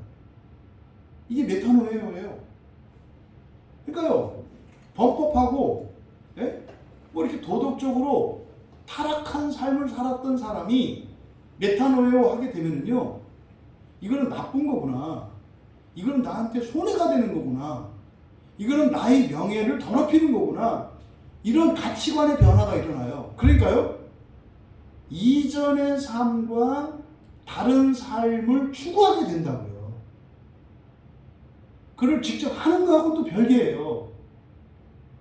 이걸 회개한다라고 한다니까요. 그러니까요, 그리스도인은요, 어제와 오늘이 달라요. 은혜 가운데 있으면. 왜요? 그렇잖아요. 끊임없이 자기를 성찰합니다. 그리스도인은. 자신의 내면에서 일어나는 생각들도 계속 성찰하고요. 자신의 일상생활도 계속 성찰합니다. 그래서 당연히 자연스럽게 그렇게 하던 것들이 거기서 어떤 문제점들과 결함들을 발견을 해요. 아, 이렇게 살면 안 되겠구나. 바꿔야 되겠구나. 이게 회개라니까요. 그러니까 하나님을, 예수를 믿고 첫째 부활에 참여할 사람들은 일상생활 속에서 끊임없는 자기 성찰이 있어요. 그러니까 기도 제목이 없을 수가 없어요. 하나님, 제가 몰랐는데 저는 이렇게 살아도 된다고 생각을 했는데 이게 잘못된 걸 깨달았어요. 이게 빛이, 진리의 빛이 들어와서 우리를 깨닫게 하신 거죠. 그리고 나서 이걸 바꾸고 싶어요, 이제. 그러면 하나님께 은혜를 구하는 거예요. 하나님, 제가 바꾸고 싶어요. 이렇게 살고 싶지 않아요. 내 인생이 이렇게 망가졌던 것을 몰랐어요. 근데 이제 알게 되었어요. 이게 메타노예요. 그러니까 일관되게 계속 생활하는 사람들이 있어요. 회개하지 않는 사람들이거든요. 절대 첫째 부활에 참여 못합니다. 절대 첫째 부활에 참여 못합니다. 깨달음이 있어야죠. 그러면은요, 그 행위를 보고 아는 게 아니에요. 왜냐하면 깨닫고 나서 또 감정적인 회개가 일어나야 돼요. 그리고 의지적인 회개가 일어났을 때 비로소 완전히 다 바뀌는 거거든요. 시간이 걸려요. 근데 중요한 것은 뭡니까? 누군가가 그 사람의 잘못을 이야기했을 때 예전에는 버럭 화를 내던 사람이 이제는 어떻게 해요? 감사합니다로 바뀌는 거예요. 예전에는 누군가가 얘기를 하면 마음 상했어. 근데 이제는요, 맞아요, 동의가 나오는 거예요. 나를 위해서 기도해 주세요. 이렇게 되는 거예요. 이게 메타노예요입니다. 메타노예가 없으면은요, 돌같이 딱딱하게 굳은 마음으로 살아. 이런 사람들의 특징은 강하죠. 자기 주장과 자기 고집이 강해요. 이 메타노예가 없는 사람들이에요. 메타노예가 있는 사람들, 그러니까 회개하는 사람들은요, 고집 부리지 않습니다. 이것이 하나님 뜻에 합당한가 합당하지 않은가만 생각을 하고 그것으로 바로바로 고칩니다. 그러니까요, 메타노예의 특징은 배움이에요. 배우는 사람들이 메타노예오 하는 사람들이에요. 메타노예오 하는 사람들은 주변의 권면과 충고와 이런 가르침을 절대 듣지 않습니다. 오히려 그것을 대적하고 그것에 대해서 대항합니다. 그러니까 니느웨 사람들이 했던 게 이 메타노예오라고요. 그러니까 건성건성 요나가 전한 40일 후에 이 성이 멸망할 것이다 라고 하는 그 선포를 듣고 이들은 믿고 회개했다니까요. 그러면 어떻다? 그들은 부활에 참여하게 된다는 거죠. 부활에 참여하게 된다는 거죠. 그러면 예수님이 지금 말씀을 전하고 있는 유대인들에게 생각을 해보세요. 니느웨 사람들은 하루 요나가 와서 건성건성 전했어요. 그런데도 회개했다고 그랬죠. 근데 지금 유대인들은 어떻게 해요? 예수님이 오셔서 30년 동안 같이 사셨고 하루가 아니라 3년의 공생애 동안 더더군다나 그냥 요나처럼 건성정한 것도 아니고 이런 표적들과 당신이 하나님의 아들이신 증거들을 수없이 보여주시면서 유대인들에게 회개를 촉구했어요. 예수님이 말씀하신 게 뭐예요? 하나님 나라가 가까이 왔다, 회개하라는 거 아니에요. 요나가 전한 게 뭐예요? 40일 지나면 멸망할 거다. 그게 다 했잖아요. 그러니까 요나는 멸망에 대한 선포만 했어요. 근데 예수님은요, 하나님 나라가 올 것까지, 하나님 나라가 온다는 것은 무슨 말이에요? 이 세상 나라가 멸망할 거라는 거죠. 이 세상 나라가 불태워질 거라는 것이 거기에 암시로 들어갔어요. 그리고 새로운 나라, 영원한 불멸한 빛의 나라가 임할 것이라고 얘기한 거예요. 그 나라를 향해서 살라고. 그러니까 예수님은 아주 구체적으로 명확하게 모든 것을 그리고 증거들까지 드러내면서 전했어요. 그런데 유대인들은 회개를 안 해요. 그러니까 니네 사람들은 어떻게 그럴 수 있냐고 얘기한다 이 말이에요. 어떻게 그럴 수가 있어? 우리는 요나 같은 사람이 와서 멸망을 선포했는데도 회개했는데 어떻게 너희들은 그럴 수가 있어? 이것을 정죄했다고 얘기를 하는 거예요. 그리고 여기서도 마찬가지로 요나보다 더 큰 그러니까 요나하고 예수님을 비교하면 안 돼요. 여기서는 요나가 선포한 내용, 그러니까 요나의 복음이라고 할 수 있겠죠. 심판에 대한 하나님의 계시, 이 복음이죠. 그러니까 요나의 복음과 예수님의 복음을 비교하는. 그래서 여기서도 마찬가지로 플레이온이라는 말을 더 써요. 더 많은, 그러니까 더 많은 복음이죠. 더 많은, 훨씬 더 많은 복음이 여기 있다. 이렇게 말씀을 하는 거예요. 그럼 33절에 가면 이 어려운 내용이에요. 근데 이게 비유인 줄 알았는데 비유가 아니에요. 먼저 33절은 누구든지 등에 불을 켜서 속에나 말 아래 두지 아니하고 등경 위에 두나니 이는 들어가는 자로 그 빛을 보게 하려 함이라. 이것은 그냥 상식이죠, 상식. 지금은 전기불이 있어서 그냥 불을 켜면 여기 불이 켜집니다만, 예전에 우리나라도 한 4, 50년 전만 거슬러 올라가도 시골에서는 등불을 밝혔어요. 촛불이나 등불을 가지고 집을 밝히던 때가 있어요. 우리나라도. 그러면요, 밖에 있다가 집에 들어갔어요. 그래서 등잔에다가 불을 붙였습니다. 등잔에 불을 붙이면 환해지거든요. 그럼 등잔에다 불을 붙여가지고 마루 밑에다 갖다 놓는 사람이 있어요? 마루 밑에다 놓고 방에 들어가요? 그 말도 안 되는 얘기잖아요. 그러니까 어떤 사람이라 하더라도 불을 밝혔을 때는 자기가 들어가는 그 방, 그 집을 밝히기 위해서 등잔에 불을 붙이는 거 아닙니까? 그 얘기를 하는 거예요. 그래서요, 뒤따라오는 가족들이 넘어지지 않고 그 사물을 분별할 수 있도록, 그래서 어떻게 해요?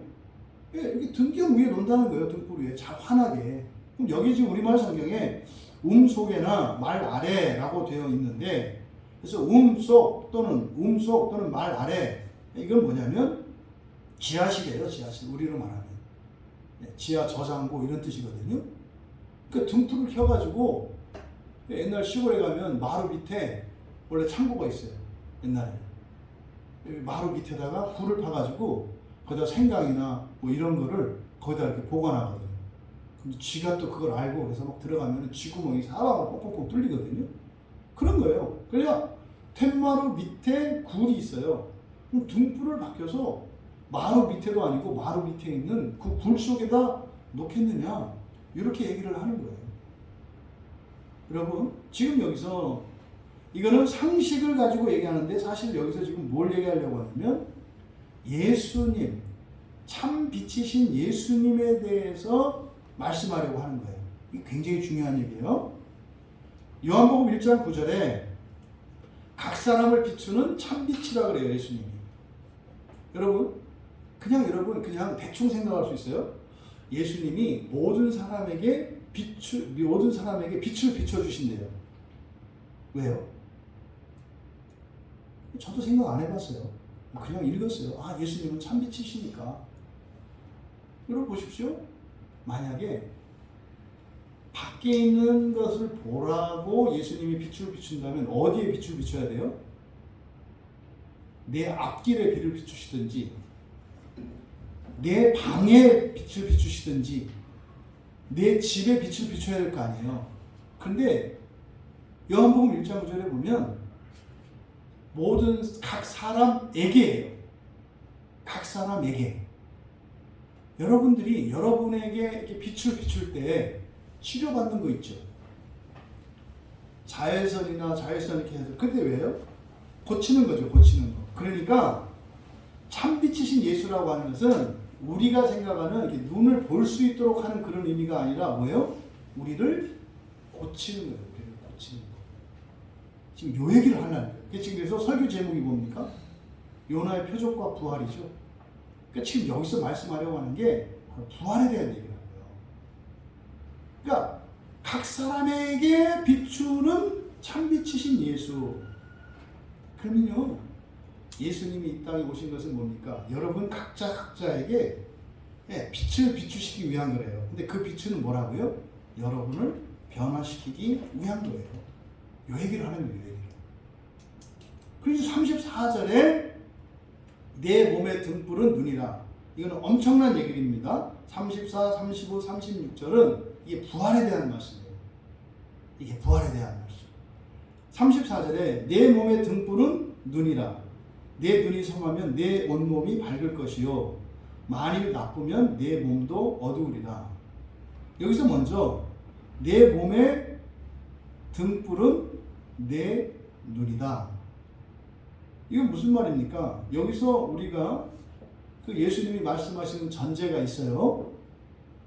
그러니까 내 몸의 등불이 내 눈이다. 그건 뭡니까? 몸이 어둠 속에 있다는 뜻이죠. 어둠 속에 있다는 뜻이에요, 몸이. 그런데 어둠 속에 있는 내 몸을 밝히려면 빛이 필요하다는 거죠. 그 빛이 뭐예요? 진리죠. 진리의 빛이 필요하다는 거죠. 또 그 진리의 빛을 무엇으로 보아야 한다? 눈으로 보아야 한다는 거죠. 지금 내 몸의 등불은 내 눈이다라는 말에 이 두 가지 전제가 있다는 거예요. 첫째, 우리의 몸은 완전한 어둠이다. 두 번째, 우리의 몸을 밝힐 수 있는 그 빛을 무엇으로 보아야 한다? 눈으로 보아야 한다. 이 전제를 지금 여기 말씀하는 거예요. 근데 지금 이 말씀이에요, 여러분. 천지창조를 상기시키는 말씀이거든요.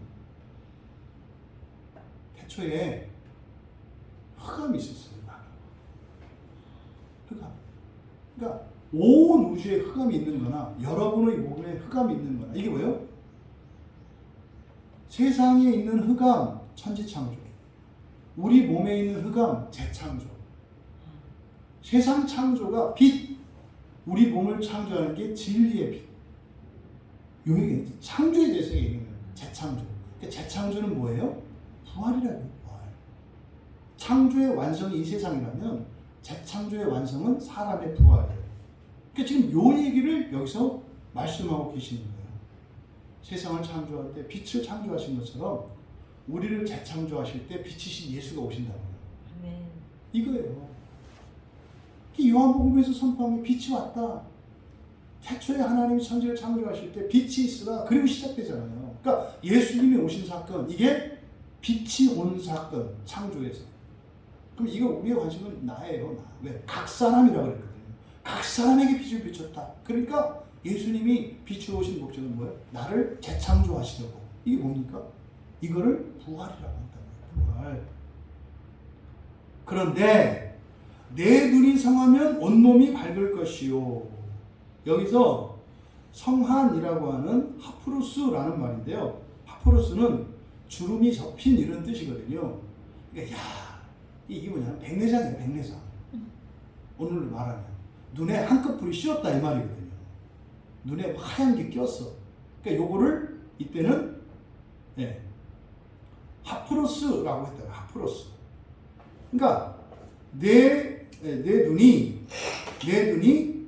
성하면, 그러니까 성하면이라고 하는 것은, 그러니까 주름이 없으면요, 플러스 요게 이제 꺼풀이고 앞에 아가 붙어서 없는이니까 주름 접힌 게 없는, 그러니까 뭐예요? 백내장 걸리지 않은, 뭐 우리를 말하자면 맑은 눈입니다. 맑은 눈. 성한 눈이라는 게, 그러니까 맑은 눈, 밝은 눈, 이걸 성하면이라고 한 겁니다.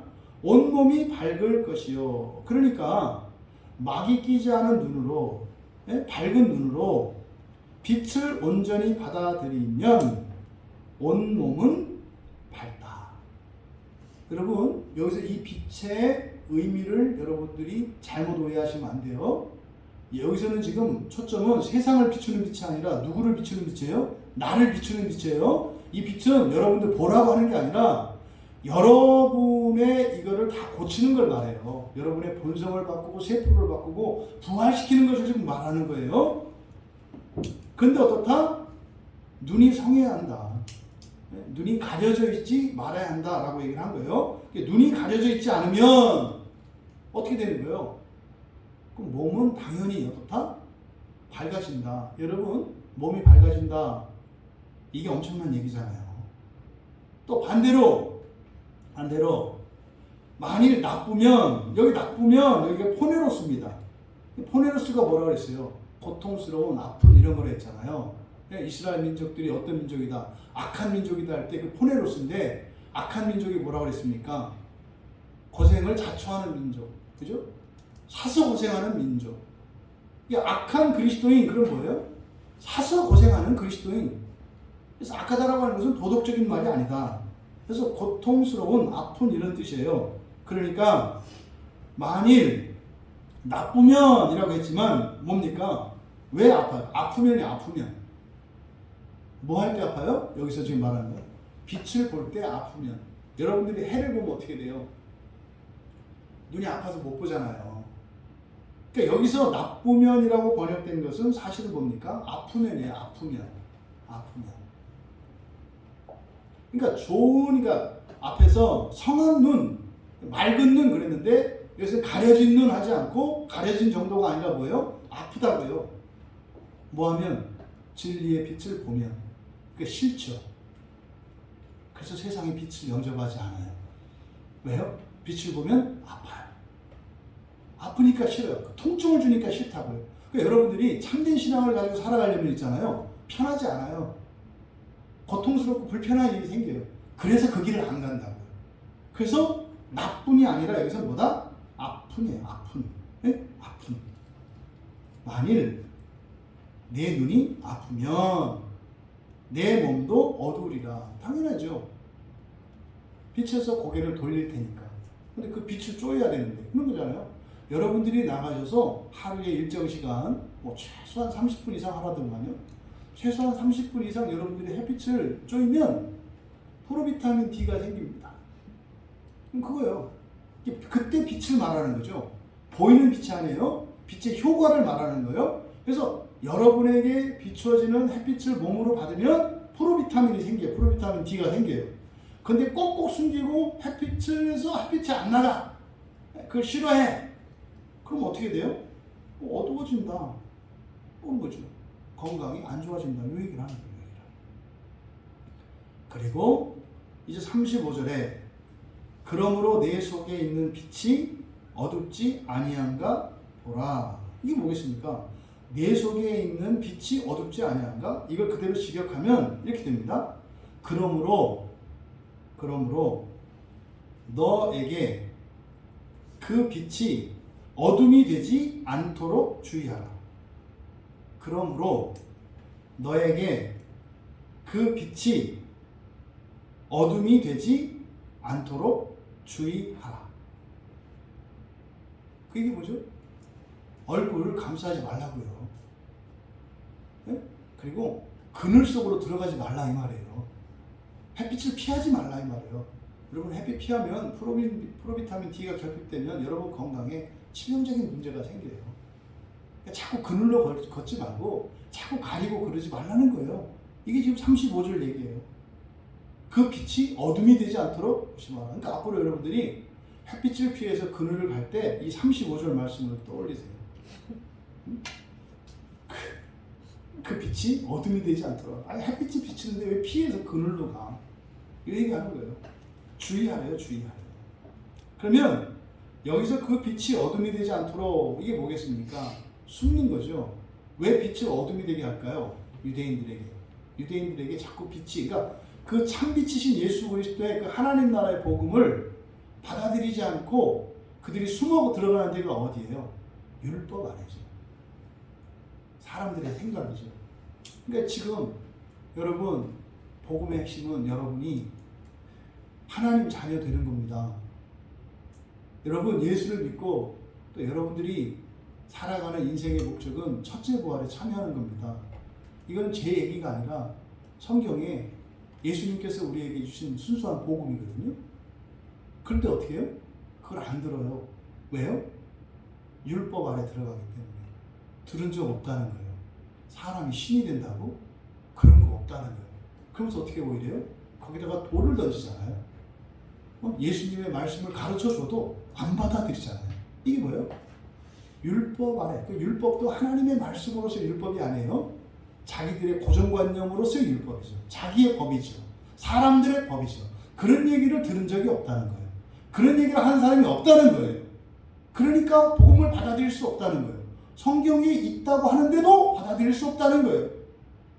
이게 35절 말씀이에요. 그러므로 너에게 그 빛이 어둠이 되지 않도록 조심해라. 조심해라. 그리고 36절에 내 온몸이 밝아 조금도 어두운 데가 없으면, 야, 이게 여러분 무슨 말인지 아시겠어요? 내 온몸, 여기서 온몸이라고 하는 게 중요합니다. 온몸이 밝아 조금도 어두운 데가 없으면, 이거는 등불의 빛이 너를 비출 때와 같이 온전히 밝으리라 하시니라. 이게 무슨 말이냐면 내 몸이 어두운 곳이 조금도 없이 온전히 빛으로 가득하다면 이런 뜻이에요. 만일 내 몸이 어두운 곳이 조금도 없이 온전히 빛으로 가득하다면 뭐 생각나세요? 네? 여러분 몸에, 몸 얘기, 여러분 몸, 네? 여러분 전인을 가리켜요. 여러분 몸과 마음과 영혼 모든 걸 말해요. 여러분의 모든 것에 어둠이 하나도 없어. 그리고 온전히 빛으로 가득해. 이게 언제예요? 예수님이 변화산에서 부활체를 보이셨을 때잖아요. 그때 누가복음 9장 29절에서 뭐라고 그랬어요? 용모가 변화됐다 그랬잖아요. 옷이 휘어서 광채가 났다 그랬죠. 왜 그 빛이 어디서 나요? 여기서 나오는 거예요. 여기서. 네? 여기서. 이 안에서 나오는 빛이 어떻게 해요? 뚫고 이 색깔, 이 옷도 그때는 우리는 다 흰 옷을 입는 이유가 뭐냐면 빛이 너무 밝기 때문에 모든 것들이 그냥 빛의 색깔을 보여. 여러분 취향 존중해요. 빨강, 파랑, 노랑 다 존중한다니까. 근데 보이기는 뭐예요? 빛으로 드러나요. 왜요? 여러분 안에서 빛이 나니까. 반사체가 아니라 뭐라고요? 발광체라고요. 발광체. 이게 부활의 몸이에요. 이게 부활의 몸. 그것의 구약의 증거가 누굽니까? 모세잖아요. 출애굽기 34장 30절에요. 아론과 온 이스라엘 자손이 모세의 얼굴 피부에 광채가 남을 보고 기이 여겼대요. 빛이 반사되잖아요, 우리는. 그런데 이때는 어떻게 된다고요? 여기서 빛이 나온다니까요? 이게 뭡니까, 지금? 부활에 대한 설명이에요, 여러분. 허블 망원경으로 우주를 촬영한 코스모스라고 하는 다큐멘터리 있어요. 거기서 빛의 신비를 밝히는데, 이렇게 보면은 어딘가에서 빛이 나와요. 어둠 속에서. 이게 너희는 세상에 빛이라 할 때 그렇게 설교해요. 여러분, 예수님은 발광체이시고 여러분들은 반사체입니다. 꽝이에요. 여러분 안에 있는 빛이 드러나는 거예요. 왜? 우리가 계속 점점 부활이 되어가고 있기 때문에 그럴 때마다 여러분에게서 나오는 빛이 있어요. 여러분, 비싼 화장품 사서 쓰지 마세요. 여러분 안에서 빛이 나오면 끝이에요. 여러분, 미는 누가 미인이에요? 피부 미인 아닙니까? 피부에서 빛이 나면 여러분 김이 죽은 게 상관없어. 왜? 빛이 나면 그것도 빛의 색깔로 바뀌어. 우리가 은혜를 받았을 때 사람 얼굴에서 빛이 나는 걸 경험해요. 실제로. 모세만 그런 게 아니라 우리들도 경험을 해요. 은혜를 받았을 때, 사랑을 받았을 때 환히 빛나. 이게 뭐가 달라. 그러니까 사람 몸에 빛이 있어요, 없어요? 있어요. 그러면요, 빛은 열과 함께 있죠. 사람 몸에 열이 있어요, 없어요? 있어요. 그래서 가끔 성령의 불을 받았다고 떼굴떼굴 굴르는 일이 뭐예요? 내 안에서 열이 발생해요. 내 안에서 빛도 발산을 해요. 이게 사람입니다, 여러분. 여러분이 발전소고 여러분들이 해요. 지금 요 얘기를 하는 거예요. 36절에. 이게 네 온몸이 밝아 조금도 어두운 데가 없으면 요 얘기예요. 이게 뭐예요? 작은 어둠도 없이 완전히 여러분의 전인이 빛난다면 이런 뜻이에요. 이게 뭡니까? 부활이죠. 부활. 부활체를 말하는 거예요. 부활체. 그러니 여러분들의 외모며 뭐며 이런 거 신경 쓸 게 아니죠. 여러분들 안에 있는 빛이 더 밝아지도록, 또 여러분들이 치료받고 이럴 게 아니라 여러분 안에 있는 열이 있도록. 지금 뭐 우리 교인과 관련해서 우리 박영순 성도님 지금 암 치료를 받아야 되잖아요. 암을 치유하는 가장 좋은 약이 열입니다. 열. 이거를 전달을 못하는 거예요. 몸속에 있는 암세포예요. 37도 이상의 열만 가하면 암세포가 정상적인 세포로 바뀝니다. 그래서 암 치료하는데 여기 이제 우리 안양에 있는 이 샘병원이 온열 치료라고 해서 되게 탁월한 효과를 내고 있다 그래요. 뭐냐면 암세포 주변은 체온이 보통 35도 이하입니다. 체열을 재면 암세포가 있는 것은 파랗게 나타나요. 정상적인 세포는 붉게 나타나요. 이게 체온을 높이는 거거든요. 그러면 외부에서 약을 넣어요. 독약을 넣어요. 그럼 몸에서 어떻게 해요? 그 독약과 싸우느라고 몸에서 열을 냅니다. 그래서 항암제를 맞으면 온몸에 열이 나요. 그러니까 사실은 항암제의 목표는 뭐예요? 열을 일으키는 거예요. 열을 일으키는 거.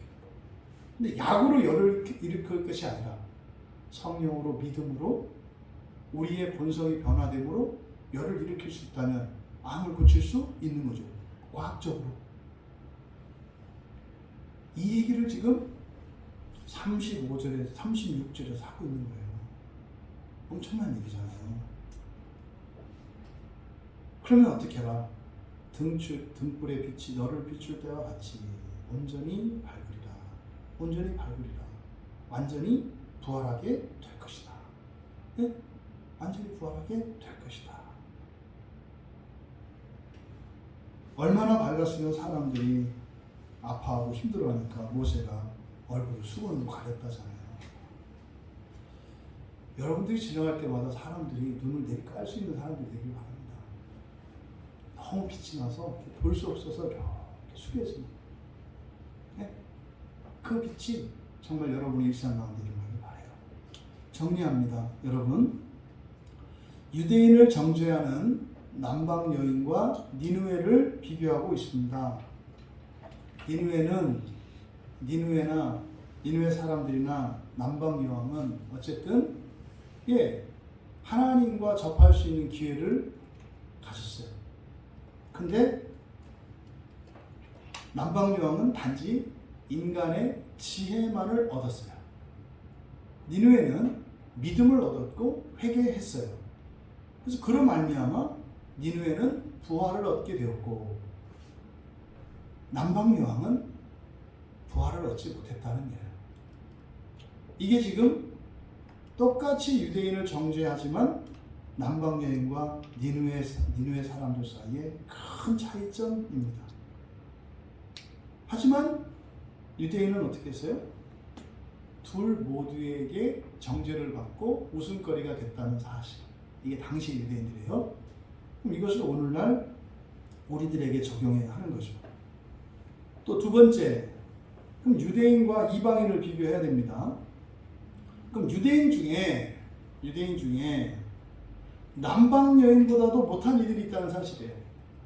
지혜도 모자란다는 말이에요. 구원은 그만두고 하나님의 말씀을 맡은 이런 선택받은 민족은 그만두고 뭐예요?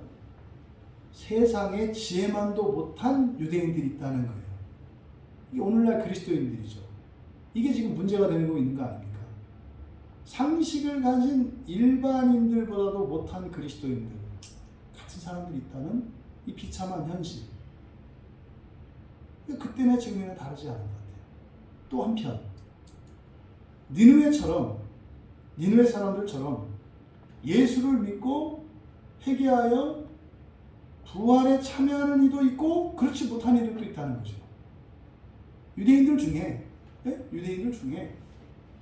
이렇게 믿기만 하고 회개하지 않고 그 첫째 부활에 참여하지 못하는 유대인들이 있다는 사실이에요. 오늘날도 마찬가지입니다. 예수를 믿어요. 그런데 그 믿음이 부활에 대한 믿음, 하나님에 대한 믿음, 하나님 나라에 대한 믿음도 아니고 또 그 나라를 향해서 살고자 하는 그러한 소망도 없다면 결단코 첫째 부활에 참여할 수 없습니다. 오늘날 그리스도인들도 마찬가지입니다. 세 번째로 유대인과 그리스도인을 비교해 볼 수 있습니다. 유대인과 그리스도인. 당시 예수님의 말씀을 듣고 있는 이 유대인과 지금 이 말씀을 듣고 있는 여러분 사이의 비교입니다. 여러분, 하나님 나라의 복음은 모두 볼 수 있고 알아들을 수 있도록 성경에 기록되어 있습니다. 등잔에 불을 밝혀 등경 위에 놓는 것처럼 성경은 누구나 이 하나님 나라의 복음을 알 수 있도록 비추고 있습니다. 성경을 보면. 네? 그런데 어떻다는 거예요? 그것을 지하실, 지하 창고에 집어넣는다 이 말이에요. 성경을 덮어버렸다 이 말이에요. 네? 그 하나님 나라의 복음을. 그러니까 성경을 통해서 우리에게 주시는 예수님의 복음의 핵심이 뭡니까?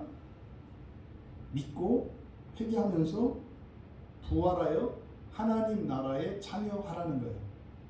네? 믿고 회개하며 부활하여 하나님 나라에 참여하라는 거예요. 그런데 당시의 유대인들이 지혜도 얻지 못할 뿐더러 참된 구원의 복음을 듣지 못했던 것처럼 오늘날 그리스도인들도 바로 이 하나님 나라의 복음의 빛을 덮어버렸어요. 이게 지금 심각한 문제라고요. 거의 2000년 동안 이걸 덮어버렸다고요. 여러분, 그리스도인이 남방여인보다도 못하고 그러니까 세상적으로도 못해내서 또 니느웨 사람보다도 못한 유대인처럼 이건 뭐예요? 불교 신자였고 무속신앙을 가지고 있던 사람이었고 이교도였어요. 이단이었어요. 예를 들어서. 그랬던 사람이 나중에 예수를 믿고 돌아와서 회개한 그런 사람들보다도 못한 모태신앙자들이 있을 수 있다는 말이에요. 이제 막 예수를 믿고 정말 참된 복음을 따라서 그 나라를 위해서 살아가야 되겠다. 그러니까 평생 무슨 불신자로 무신론자로 살다가 오늘 예수를 믿고 그 참된 복음을 믿고 나가는 사람도 있는데 평생을 대대손손 예수를 믿고 살아왔는데도 불구하고 이제 막 평생을 우상을 섬기다가 이제 막 예수를 믿고 들어온 그 사람보다도 못한 그리스도인이 있을 수 있다는 사실이에요. 세 번째로 온몸, 즉 이것은 우리의 전인입니다. 우리의 몸과 마음과 영혼 모두를 말하는 거예요. 여러분의 몸은 어둠 가운데 있다는 사실이에요. 모든 이 세상 사람들은 어둠 가운데 있다는 사실이에요. 우리 몸속에 어둠이 있다고 말하는 거예요. 이 안에. 그래서 몰아내야 할 어둠으로 우리 안에 있다. 세포 사이를 채우고 있고요. 세포 속에도 어둠이 있어요. 과학자들이 밝혔잖아요. 네? 먼지가 이렇게 동그랗다면서요. 그 안에 공간이 있다면서요. 거기에 어떤 사람은 우리 각자 사람의 세포를 뜯어서 현미경으로 딱 관찰하면 어떤 사람은요 빛이 나는 사람이 있고 어떤 사람은 까만 사람이 있다는 거예요. 그러니까 아마 과학자들이 나중에는 입증을 해줄 거예요. 그러니까요 살이라고 똑같은 살이 아니다 이 말이에요. 그럼 만약에 이런 세포 안에 이런 어둠들이 끼어 있으면 이게 뭐예요? 이게 병을 일으키는 거죠. 그럼 이것은 단순한 이 세상에서만이 아니라 우리가 부활을 향해서 내 안에 작은 어둠도 없는 부활을 향해서 살아갈 것을 가르쳐 주시는 것이다. 근데 여러분, 그럼 어떻게 해야 됩니까?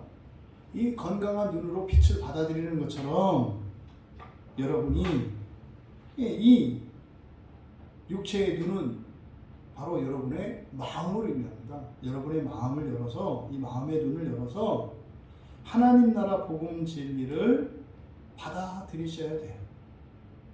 그래서 하나님 나라 복음 진리를 여러분이 마음을 열어서 받아들이면, 그러면 여러분 안에 어둠은 물러가고 빛으로 더욱 충만케 되어서 한 점 어둠이 없는 완전한 빛으로 가득 찬 부활의 영광에 들어갈 수 있게 될 것입니다. 바로 우리에 있는 모든 어둠을 몰아내시고 완전한 빛으로 하나님 나라에 인도하시는 그 주님의 재림의 날에 여러분 모두가 빠짐없이 참여할 수 있게 되시기를 주님의 이름으로 축원합니다.